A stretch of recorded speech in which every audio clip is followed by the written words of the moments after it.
the biggest crime of Atlantis Milo's Return is that despite a very obviously cheap animation budget and, obvious identity as a cheap cash-in, which is strange seeing how the first film was not a huge box office hit, it's that at first it actually kind of has an interesting story. Yeah, at first I was kinda sucked in by it. Despite all the bad jokes and awkward drawn scenes and... Alright, let's look at the story. Milo is still living with Kita in Atlantis, but all his friends return saying that apparently some sort of Atlantean monster is attacking a bunch of ships. Confused by this, Kita journeys to the surface world, bringing Milo along with her, and they try to figure out if this monster is an actual monster or one of the Atlantean machines, or maybe something else.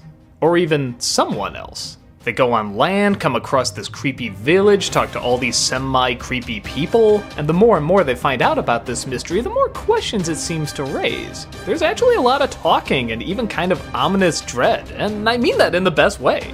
Even though it wasn't animated the best, I was actually finding it kind of interesting.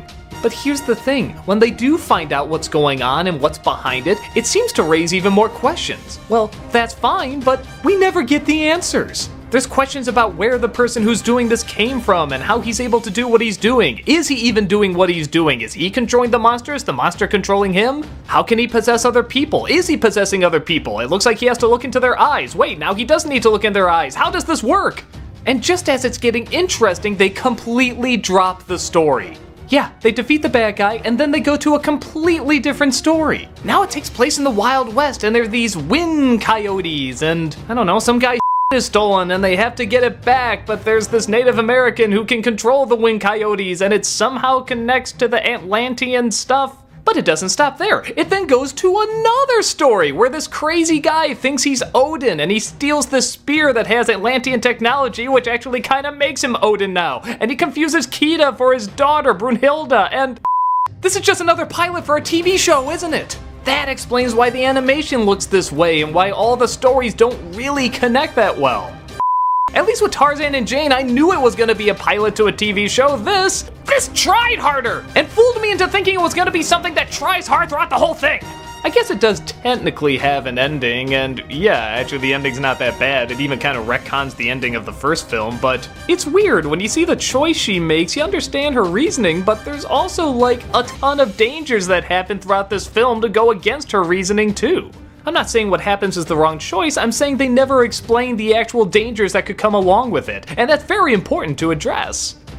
So yeah, I guess in terms of other technicals, the voice actors are all replacements, and they do a good job. The animation, like I said, is a huge budget cut, but for kinda TV animation, I guess it's fine. Sometimes there's a really inventive idea, like there's this annoying dog that kinda sucks, but he was born in molten lava, so he'll constantly do things like just sleep in a fireplace. That's kinda creative. And again, when they're actually kind of talking about this Atlantean stuff, it is kind of interesting. Kinda like the first film in that respect. But sadly, it just doesn't stay focused, and I don't even know if it was actually meant to stay focused. This was probably supposed to be 3 episodes that were gonna be connected, like I said, as a pilot of a TV show. A TV show that never got off the ground.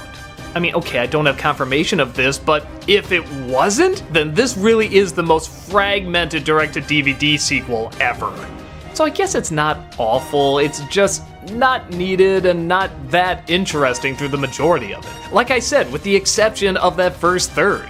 But even then, that's not great, it's just telling an interesting story that never really has any conclusion or answers.